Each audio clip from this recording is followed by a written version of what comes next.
Hello everyone. I tried to do this Facebook Live earlier and I had some tech issues, so we are going to try it again in a different location and see if that helps. So, today we are talking about video games. So most of the time when we talk about video games, we're focusing on demonizing video games. But what if I told you that there is research to suggest that video games can be good for kids? It might surprise you, right? All right, well, I have recently been reading a book to my kids for their psychology credit. It's called Pink Brain, Blue Brain, and it's by a neuroscientist named Dr. Lise Elliott. It's a really fascinating book. It's about how boys and girls become boys and girls. And it also is talking about the research and the differences that we see between boys and girls and how significant those differences may or may not be. So it's a really fascinating book about what we actually know about the impact of gender. So we came across a paragraph, though, two paragraphs, that I want to start by reading with you today. So this is from the chapter Sex, Math, and Science. All right, and it's talking about the presumed differences between the genders in visual spatial skills, because most people assume that boys are better at visual spatial skills, and they do show a slight advantage, but it's not a hugely significant difference. So, of course, it's possible that women who are more athletic also happen to be naturally better at spatial skills, that sports are not the cause of their improved skills. But research on video games, which are about as visual spatial as you can get, provides more direct evidence that it is the experience itself that's critical. In one study published by the journal Nature, psychologists first demonstrated that college-aged men who played a lot of video games had better visual spatial awareness than men who played few such games.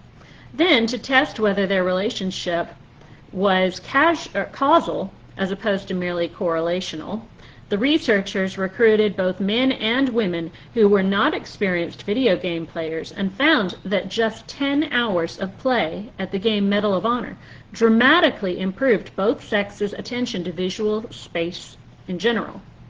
This experiment is key because it shows that it's the practice that actually develops the skill.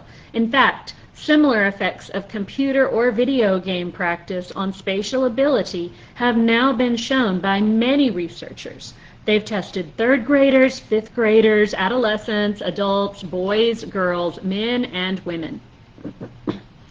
For all ages and both sexes, the results are the same.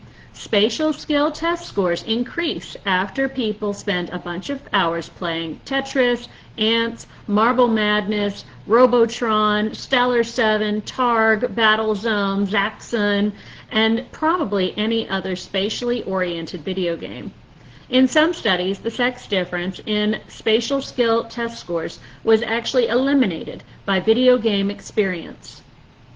This research confirms a cause and effect relationship between computer experience and visual spatial skills. Or, to put the most positive spin on it, video games are actually good for kids, especially girls. I thought that was a very interesting section and a good summary of the research that we have to date. And it's also something that I have been able to witness myself when testing kids. In the intelligence tests I use, there is a subtest called block design. I very rarely give this subtest anymore because I have noticed that kids' scores on this test seem to be inflated, and I honestly think it's due to kids logging so many hours playing Minecraft. Because Minecraft is blocks and how you orient and where you place blocks. There's a lot of 3D thinking there. And so I think it would impact the results on the block design test. And kids are just getting a lot better at manipulating blocks thanks to Minecraft. I've also seen this in our own home recently. I give both of my kids an IQ test every 3 years because I want to continue monitoring how their brains process information. it helps me to see what we might need to focus more on in school. One of my kids in particular had a lot of trouble with visual spatial processing as a small child. So having read this research previously, I encouraged this child to play a lot of video games. And from the first time I tested this child to the last time I tested this child, the scores in visual spatial processing improved by 2 whole standard deviations. Now, for those of you that aren't math whizzes, that's basically like going from average to genius level, which is a huge gap. So that was really impressive. And I think it's also really important, too, to recognize that we can improve our visual spatial skills through experience. Now, obviously, there's many different kinds of visual spatial experiences that we can have, and work in one area of visual spatial processing may not help as much in another area if they're particularly different. Obviously, something like Minecraft would be more inclined to help with something like block design because they're both dealing with blocks.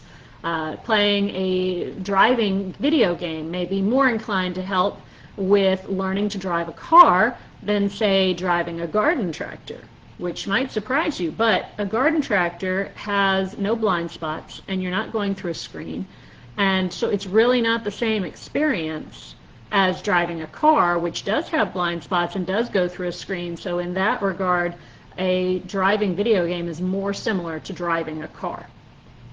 So there are many different spatial experiences we can have, and each one helps in different ways. Sports can be really helpful. Of course, if you've got a kid who's particularly klutzy or has trouble playing well with others, working on a team sport where people depend on each other, you may want to back up and work on building some other skills first before we try a team sport. But individual sports can often be a really good option for improving some of those visual spatial skills. There's many different ways of improving visual spatial skills, but video games are definitely a way that dramatically can improve visual spatial skills, and it can especially improve visual spatial skills I believe with car driving, which I think is really important, because driving a car can be really hard for a child who has challenges with visual spatial processing. And we don't really just stick kids out on a road with a car without any practice whatsoever. Usually we'd try a parking lot to start with. But it helps a lot if this isn't the first time you've ever had experience with that kind of visual spatial experience.